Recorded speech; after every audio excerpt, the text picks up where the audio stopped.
Good morning बच्चों। Good morning sir. कैसे हो सभी? अच्छे हैं। तो आज हम लोग गणित में क्या पढ़ेंगे? वर्गमूल। वर्गमूल के अंतर्गत हम लोग पढ़ेंगे वर्ग और वर्गमूल की संकल्पना। ठीक है ना?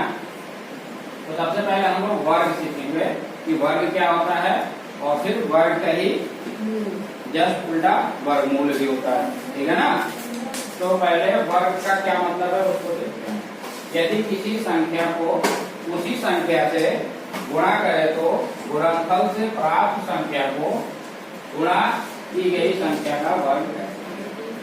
और आसान भाषा में समझेंगे, जैसे कोई संख्या है, जैसे मान लो यहाँ पे क्या है, 5 है। 5 को 5 से ही अगर हम एक बार और गुणा करते हैं तो क्या हो जाएगा? 25। तो ये जो 25 आ रहा है, इसी को कह रहा है कि अभी किसी संख्या को उसी संख्या से अगर एक बार और गुणा कर दें तो जो हमारा संख्या प्राप्त हो रहा है वो उसका क्या है? वर्ग है। जैसे 5 है तो 5 के ऊपर क्या लगा है? ये 2 का निशान लगा है। तो ये क्या बता रहा है कि 5 का क्या है? वर्ग है। क्या है? वर्ग है। इसी को हम लोग जानेंगे। यानी कि अगर कोई संख्या जैसे यहाँ पे 6 है, 6 को एक बार और गुणा कर दे तो क्या हो जाएगा? 6 गुणे 6 36, यानी कि 6 का वर्ग।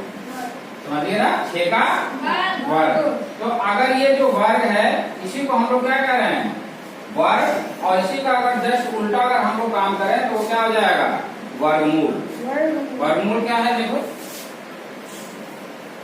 अगर कोई संख्या ऐसे लिखा हुआ है, हमने एक बार पहले ही बताया था कि वर्गमूल का चिन्ह इस तरीके से होता है। क्या?